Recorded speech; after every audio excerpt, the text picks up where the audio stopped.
We will now move to item 8, which is the presentation from Eden Park Trust Board, and I would invite John Bishop, our Group Treasurer, to introduce this item. Thank you, John. Would you like some water? Thank you, Madam Chair and Marina all.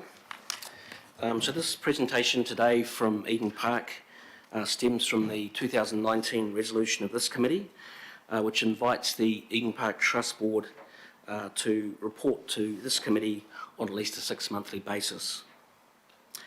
The cover report, which I'll go through, talks about 3 items: an update on the loan to Eden Park, an update on the development funding agreement, and an update on the operating partnering proposal. Just a reminder that this is not the time to discuss the merits or otherwise of any future funding.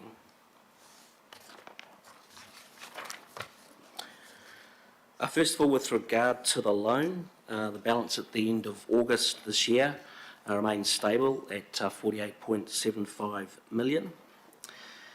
As we've done previously during COVID times, we have extended the covenant waiver, most recently in May 22, and we've extended it out to October 23. It should be noted that at the most recent reporting date, which in fact we've received one subsequent to the writing of this paper, Eden Park were complying with the covenant. Moving on to the development funding agreement, that was initially approved for 9.8 million. To date, Eden Park have spent 9.797 million, so virtually all the 9.8. They have confirmed that all the projects have been completed with the exception of 2, and that no future funding will be sought from Council in relation to these projects. In relation to the operating partnering proposal, Eden Park Trust Board continue to work with Auckland Limited and intends to engage with the new council on this matter in November or December of this year. Look, I'll now hand over to Eden Park to begin their presentation. At the end of their presentation, I'm happy to come back and answer any questions on the council report.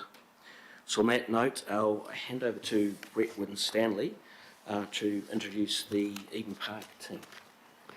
Thank you, John, and we welcome Nick Sortner, Chief Executive of Eden Park, along with Brett Stanley, the CFO, and we have on screen the Chair, Doug Mackay.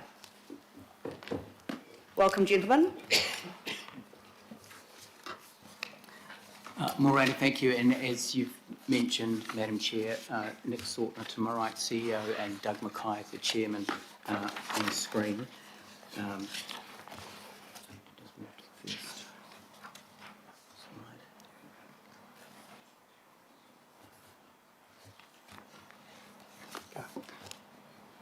Just like to start with a brief summary of our financial performance. Slide on the screen includes a summary of our annual report result from last year. We've previously presented this information to the council report. It was released in January of this year. In going into the 2022 financial year, we faced a number of challenges, obviously with the situation regarding COVID, and we budgeted a profit before depreciation of $556,000.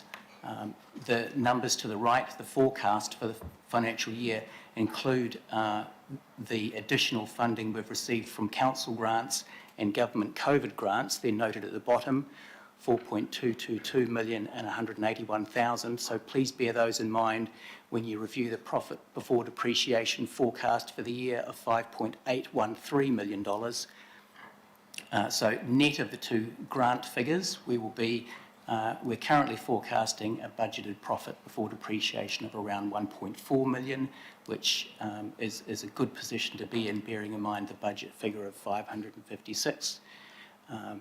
We've had the benefit, perhaps we could move to the next slide, the benefit of some tailwinds during the year. So the major factors to consider for the current financial year is that the COVID restrictions, which came on board in August of last year, were eased in April 2022. We did go through a couple of events under COVID restrictions, under the pod system. The Women's Cricket World Cup had restricted numbers in attendance, as did the very beginning of the Super Rugby season. We also had a concert budgeted for April, and it has been postponed until November, which is after our financial year end. However, in our favour, we did have the 3 Super Rugby playoff matches, where the Blues had a very successful season, and of course that was a financial boost to us. And there was a very strong interest in the Ireland versus All Blacks test match played in July. Still to come in the year, we have an all-whites fixture on the same weekend, the day after the Bledisloe Cup test, on the 24th and 25th of September. And I think it's important to note also that despite the difficult trading conditions, our commercial partner base has remained loyal and has in fact grown during the year. I'll just hand over to our CEO to comment on the next slide. Morena koutou, and thank you, Mayor Goff, for your comments this morning. In relation to this slide, we just wanted to give a context of our work with Auckland Limited and the economic benefit arising, as Brett mentioned, of the strong interest in the All Blacks versus Ireland. Crowd of just under 50,000 attendees. In terms of the visitors, we see that the area attracted around 10,000 from the region for the event, generated 15,000 visitor nights and approximately 3.5 million in terms of the tourism expenditure for the area. This is in contrast to 660, our first concert. There was around 5.5 million of economic benefit, so demonstrating some of the benefits for the city arising out of the calendar of content that we've had in the past, but also into the future. I'd just like to now briefly comment on the grant funding. As Treasurer John Bishop mentioned, we have fully spent the allocation. This agreement expired on the 30th of June, so there's a brief summary of the annual spends, culminating in a total of 9.789 million of funding support provided by Council. So our gratitude once again for that support, and to the Council officers who assisted in management of the program throughout the 3-year period. As Brett mentioned, thank you to all councillors for their support throughout the last 3 years. A number of critical projects have been delivered throughout that period, including full replacement of the field, a number of facilities upgrades, the installation of the super screen as seen and as a criteria for the FIFA Women's World Cup. A number of operational requirements around upgrades to electrical equipment, cybersecurity, turnstiles, our retail food and beverage outlets, public LED installation for bilingual signage on entry, security bollards in line with the crowded places strategy by central government, North Stand lifts, and also the stadium lighting upgrades that have been co-funded by central government and to be completed prior to the FIFA Women's World Cup.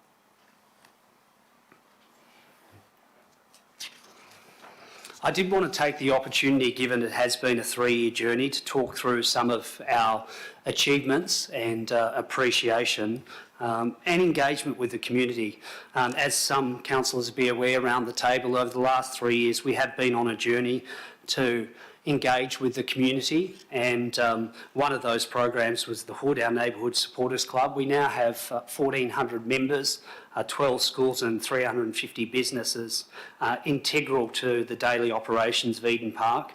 A whole range of community initiatives have been implemented, including the City Mission Christmas Appeal, Eid, LifeWise Big Sleep Out. A number of these activities over the last 2 years have been affected by obviously COVID, but we continue with our commitment to work with the community as a strategic asset for New Zealand and a community asset for Auckland. In line with that approach, there is local, regional and national initiatives that we've implemented.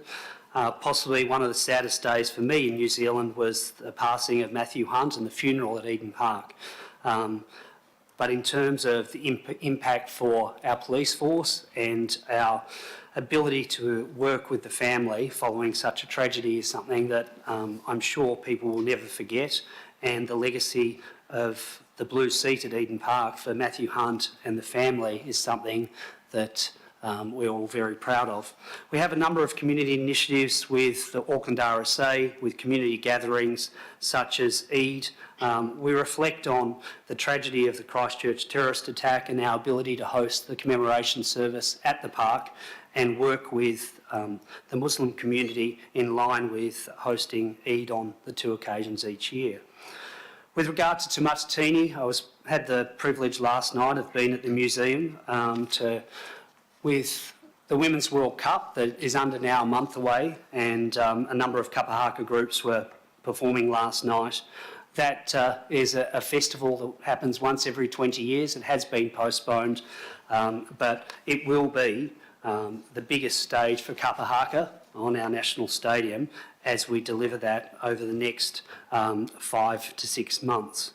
With regard to further community engagement, we're working with the local boards on engagement with Christmas in the Park, community clinics, Te Reo Māori, education sessions, a number of fundraising initiatives for local schools, and the holding of whether it be school assemblies or indeed citizenship ceremonies in consultation with Auckland Council.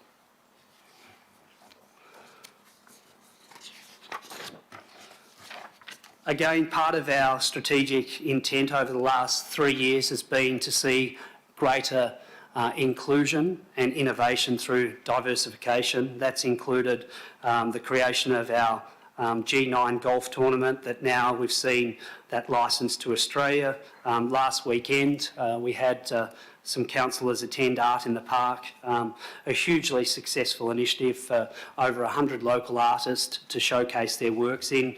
On the second occasion following such a trying period for the art community, and something that we intend now to sign and just have signed a 5-year partnership with moving forward. With regard to the COVID implications for the park, it has seen us look to be nimble, agile and look at implementing a variety of initiatives that complied with government regulations. Auckland is a great city to live, and the next 12 months is going to be inspiring for everyone. For our team, it has been a very challenging period. We've spoken previously about whether it be salary reductions between 20 to 80%, trustees taking 0 fees, because coming out the other side that we knew we needed to be available to be able to deliver the calendar of content for the city and for the country. A number of those initiatives have then caught the eye of our commercial partners. I was fortunate enough 2 weekends ago to have the president of Samsung fly in for the day to sign an extension of the partnership arrangement with our national stadium. And I am very proud that Brett mentioned earlier that our commercial partners have stood through this challenging time with us, but also have built further engagement and commitment over the next 5 years. The Mayor spoke about sustainability and climate change. Again, we're a lean team at Eden Park, but we've taken a leadership position in this space. The top left-hand corner, for us to be able to save 11 million litres to 16 million litres a year through the reactivation of the bore, through partnerships with council and also Watercare, is something that we see now the entire irrigation of the park through the bore and no town water being used. And that was particularly important, obviously, throughout the last 3 years with the challenges we face with water restrictions in Auckland. The conversion of LED lighting throughout the venue is a journey. We're not there, but we are working towards that, and that will be central also around excuse me, the stadium lights and our ability to reduce our carbon footprint. Waste separation, some councillors might be aware we use school groups and also church groups to separate our waste post-event with donations passed through. We want to be in a situation where we see no single-use waste at Eden Park, and we encourage our hirers to take that leadership position. Some of you may have tasted the 800 jars of honey that are produced each year at Eden Park, with 360,000 bees calling the fortress their home. And our community composting, again, it started with one site, and now, thanks to a local resident living in Remus Avenue with the introduction, we now have 2 sites at the park with 12 refugees working on a daily basis with both the gardening and composting at the site. The future for the city and for Eden Park is bright. We have some wonderful events over the next 12 months, and as I mentioned, we do have a Rugby World Cup in under a month, and I encourage everyone round the table, if you don't have your tickets, please purchase your tickets. This is an opportunity, a once-in-a-lifetime opportunity for a paradigm shift in sport, with already the Cricket World Cup and then with the 2 Women's World Cups, both cricket with football and rugby.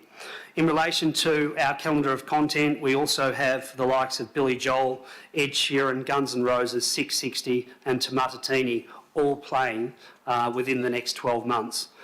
Events provide escapism, and we feel that we can play a critical part as we rebuild the confidence of the city and the economy. So I again reiterate our thanks to the councillors around the table for their commitment to Eden Park over the last 3 years, and we look forward to working with future councillors around this table on further initiatives to keep Eden Park ahead of the curve. Thank you very much. That was wonderful. Doug, is there anything else you want to add? No, Madam Chair, thank you. I think Nick summarised it very well. Right, any part A or questions for Eden Park? Councillor Fletcher. It's always pleasing to hear reports on our national stadium. What are the biggest risks that you've identified in moving ahead? Well, the challenge for us is obviously we've got a detailed calendar of content over the next 12 months, and we need to ensure that we can deliver on the minimum standards required for those events moving forward. So management is working with a variety of parties to ensure that we can deliver what is necessary for that event calendar. Thank you for the work that you've undertaken this year. Thank you, Councillor. Councillor Watson. Yeah, thanks, Madam Chair. Thanks, presenters. Pretty impressive smorgasbord of events coming up there, Nick. I just wonder, in terms of the disruption of the last 3 years, and if we take an overview of the content that's coming through, what difference does it make when codes like the Blues have a good year? So it's no secret that we've been up against it for a decade or so. But when they have a bumper year, what difference does that make to the to the finances to the park? And further to that, what do some of these big bumper test matches that we have, like the Irish test match, then make on top of that? So traditionally, and certainly in the last little while, that sort of content has been restricted through one thing or another. When we have those kind of bumper years, what does that do to the finances? And secondly, what does that do to sustaining that if that sort of content then can be rolled out over 2 or 3 years? Say if the Blues, for instance, go on a bit of a winning run. Thanks for the question, Councillor Watson. As far as Eden Park, as part of our strategic planning, we have a game plan that's values and behaviours, and we want to be the benchmark on and off the field. The reality is we can't necessarily influence the on-field performance, but what we can do is ensure that we provide the best possible fan experience for those attending and also for those internally and externally. So when you have a Blues playing finals, as Brett mentioned, it has a material impact on our membership, our corporate programs, our corporate suite sales, but also onto the community. As you can imagine, Dominion Road and Kingsland over the last 2 years, the hospitality sector has been hamstrung by COVID. So those businesses are just delighted that we are able to welcome back our crowds and be able to deliver those sell-out fixtures. You mentioned the calendar of content as I spoke to. The next 12 months will be our busiest in history, our most challenging in history given the resourcing that we have. But we're looking forward to that challenge, and the last 2 years has been difficult for everyone, particularly the event sector. And for us to have some windfalls around our event content has been certainly pleasing, but the next 12 months is really when we're going to be able to capitalise on the work that has been undertaken at the stadium. Thank you, Nick and the team. That's really good news for Auckland. Cheers. Thanks, Councillor, and any advice you can keep giving the Blues to win, I think will be gratefully received by us all. Councillor Sayers, next question is to you. Thank you, Madam Chair. Thanks, Nick and the team. I had a question around the partnerships. You mentioned you had someone fly out from Samsung, etc. Can you give us a bit of an overview in terms of the trends there in terms of those partnerships? Are we likely to be getting more of them? Are they bigger quantum partnerships in terms of financial support? So how do you see that just trending over the next few years in terms of those relationships and any new relationships that might be forming, or ones dropping off potentially? Yeah. Well, obviously the economic climate of New Zealand and globally has an impact on partners and their decisions. We've been fortunate through the relationships we've forged, whether it be global partners like Samsung and Kia. They've signed on for extended periods, and our local partners, the likes of AA Insurance, they've stayed with us through this challenging time. There will be some changes in our partnership program, and that's just a result of whether it be a different strategic direction by some of our long-term partners, but that'll then hopefully be backfilled by new entrants into the market. So we're confident that with the calendar of content, whether it be in sport or entertainment, in arts or in community, that our partners will continue to work with us on initiatives. So I'm confident that that'll continue to prosper. We made a decision probably close to 5 years ago that Eden Park is an iconic brand globally. We weren't going to sell the naming rights to the stadium, but what we would do is work to develop an icon partner program that delivered a yield, if not equivalent to a naming rights or greater. Well, thank you for your answer, and I'm very supportive of the recommendation as well, Madam Chair. Thank you, Councillor. I'll ask you to second it then, if that's all right with you, Councillor. Yeah. Councillor Cooper, a question from you. Thank you, Madam Chair. Thank you. I just wanted to ask around the dividend that's paid to Auckland Rugby and Auckland Cricket. Have you paid a dividend out to those organisations this last year? And can you tell me how much that is? There's no such thing as a dividend to Auckland Rugby or Auckland Cricket. Auckland Cricket have entitlements under the trust deed, which they receive in compensation for the beneficial rights which they have foregone in the restatement of the trust deed in 2011. So they receive an annual amount which is stipulated within the trust deed. And Auckland Rugby have far lesser entitlements under the trust deed, but through those entitlements they do receive some benefits in their relationship with New Zealand Rugby, who make those payments to them. So can you tell me how much, and also is that dependent, the amount or whether they're paid or not, dependent upon whether you've been able to put away depreciation, whether you've got other, I mean, you've clearly got some big projects to do. So are these payments required no matter what? And if so, and obviously that's money that's not going back into the infrastructure of Eden Park, have you had a conversation with the government around, or the trust, about changing that deed? Because that money then is not freed up to maintain and build new infrastructure. So the answer to the question is the payment to Auckland Cricket's in excess of $300,000 a year, as stipulated within the trust deed. And as I say, it was the agreed compensation for their agreement to forego their rights under the previous trust deed. So it's cut and dried, where there's no discretion in that respect. It's within the statute. It's within the I understand trust deed, that. I within the just wondered statute. whether you'd had some conversations around freeing up that money, given that you obviously won't have enough unless you draw down the loan There's no facility. conversation. There's no conversation to be had with them in that respect. No. Thank you. Thank you, Councillor. Councillor Walker. Sure, got a couple of questions, both of them just looking to the future.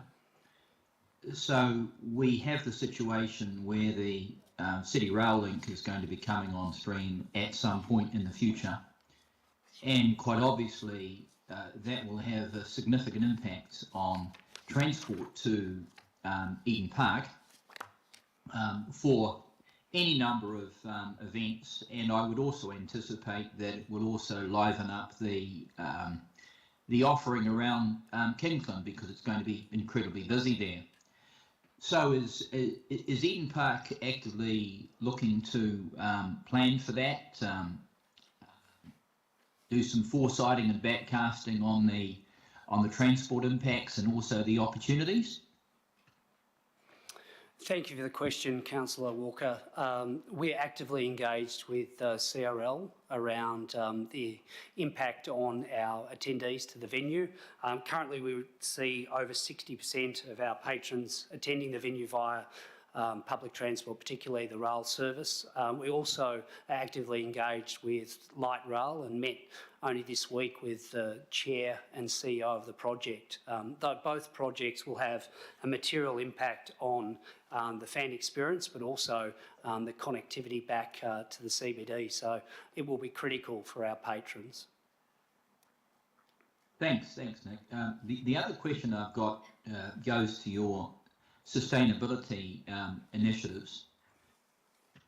And one thing in particular, there's a literal revolution happening in the electrical vehicle space and also related battery technology and solar. Quite obviously, there's an increased need for EV charging stations around the region.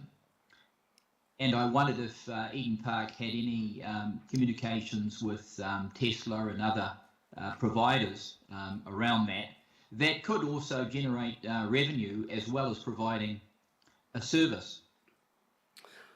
We are exploring options around green energy initiatives and the viability, commercial viability across the board, but also in that space. So yes, we are.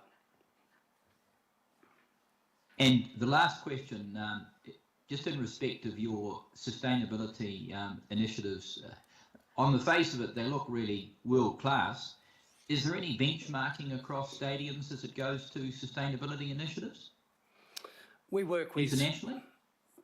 We were obviously fortunate enough to be the first venue in Australasia to get WELL certification, and we do pride ourselves on taking a leadership position in this area. So we are now working with venues both in Australia and Europe around WELL certification, but a number of other initiatives that we've implemented that they can replicate. Thank you very much. Commendations. Thank you. So now we move on to comments or korero. Any comments for Eden Park Trust? I'd like to make one then. Look, thank you very much for your presentation, Nick. To you, Doug, and Brett, thank you for coming today in person. Well, for you and Brett and Doug, thanks for being online. I know it's a tough time for you. Look, Eden Park holds a very special place for us, both in Tamaki Makaurau, Auckland, but in New Zealand as well. Thank you for your important investment into Auckland from you and your team, Nick. You've got a great team. It's a very small team, and considering the size of your team, it's an impressive result that you and your whole crew have put together. Thank you for your investment in the community. Thank you for investment in Auckland, and thank you for promoting Aotearoa New Zealand on the world stage. Thank you for your investment in sustainability, And finally, I would say, may the Garden of Eden go well for the All Blacks and the All Whites later in the month. So thank you. Comment on my part, Madam Chair. Councillor Walker, I've got you after Councillor Fletcher. Councillor Fletcher. Thank you. I want to keep my comments somewhat brief because I think that there is wide acceptance in this room for the significant role that you play in part of the promotion of Auckland.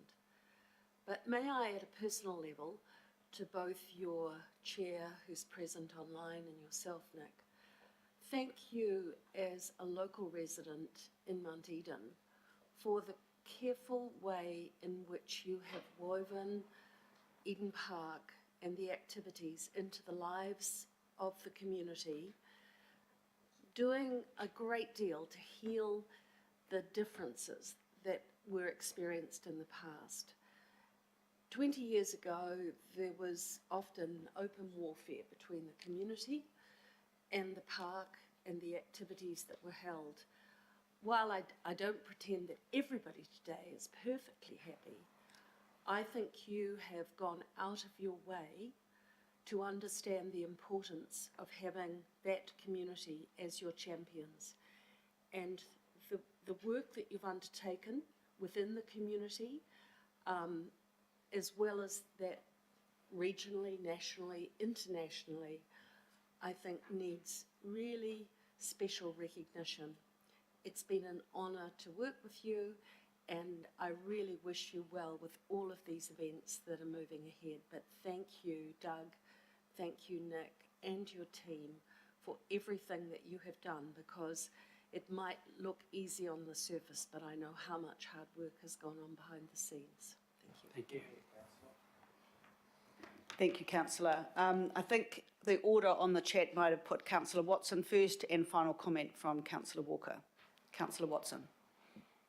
Yeah, thanks, Madam Chair. Just a couple of brief comments. I mean, and they go to the presentation today, and certainly from a Auckland Inc. perspective, the offering of content that's coming up with Eden Park over the next year and a half is just phenomenal. We have we've had the magnificent season with the Blues. We've had the Irish Test. We've got the MPC games going on. Then we have the Black Ferns and All Blacks double header in September. The All Whites soccer Australia, and all this time that the MPC is still going in October 8. We have the Rugby World Cup opening matches. Semi-finals, finals. Then we have, that's no sooner finished, and then along comes 660, the cricket, Billy Joel, Guns N' Roses, Ed Sheeran in February. Again, international cricket with Sri Lanka. Then we start to hit July next year, and we have the FIFA Women's World Cup, opening ceremonies and group matches. And so forth and so on. So it's really, I think, as Nick said, an unprecedented period of content that that really, I think, has the opportunity to go to to reinvigorating Auckland, to take us out of the kind of struggles of the last few years. And I just really would like to put on a record, certainly my appreciation as an Auckland councillor for the manner in which the team at the Trust have managed to pull this amazing offering of content together over this next year and a half. It really is phenomenal, and of course, as anyone that goes along to Eden Park knows that the venue and the fan experience is always top class. As Councillor Walker alluded to, in the future, that access and experience is going to be improved even further. So I think, in amongst the kind of, rather sort of gloomy outlook and other aspects of society, it really is uplifting to see this varied content that's being brought through that will act as a real spark to Auckland, not just from a sporting and entertainment point of view, but to the businesses that are able to leverage off this. So it is an exciting time. I certainly look forward to seeing all that varied content rolled out, and I hope to Aucklanders getting out there and along to the park, our national stadium, and making the most of it. So thanks again to the Trust for enabling all that. Thank you, Councillor. And final comment is Councillor Walker. Sure, I'd just like to commend Eden Park, Madam Chair, and I would suggest that Eden Park is a shining light as a stadium that is a centre of excellence across a wide range of disciplines that go to Auckland and also New Zealand. I would make the observation that I have a great deal of scrutiny over the finances of Eden Park, and I note that while Eden Park has some assistance from Council, if we compare that with the capital injections on an ongoing basis and the operational subsidies for our own stadiums, there is quite a glaring comparison, both historically, presently, and going into the future. And if I refer again to that centre of excellence, Madam Chair, I'd suggest that Eden Park could be well placed to provide some templates for more appropriate comparisons, so that we've got better information to rely on, because as much and all as there may be comments around Eden Park, the assessment that I've made is the huge expenditure by way of capital and operational subsidy into our own stadiums is glaring by its negative comparison. Thank you very much, Madam Chair. Thank you, Councillor. Look, again, I just want to say in conclusion, thank you very much for your presentation. It's been a tough term. It's been a tough 3 years for you, and you've got some really exciting things coming up. So may it all go very, very well for you. Thank you. Committee members, are there any questions now on the report for Mr. Bishop? No. Okay. Well, it has been moved by myself, seconded by Councillor Sayers. I'll now put the recommendation that we thank the representatives of Eden Park Trust Board for their attendance and their information provided. All those in favour say aye. Aye. Aye. Against? Aye. Kumana, carried. Kent, thank you. Thank you very much, Eden Park.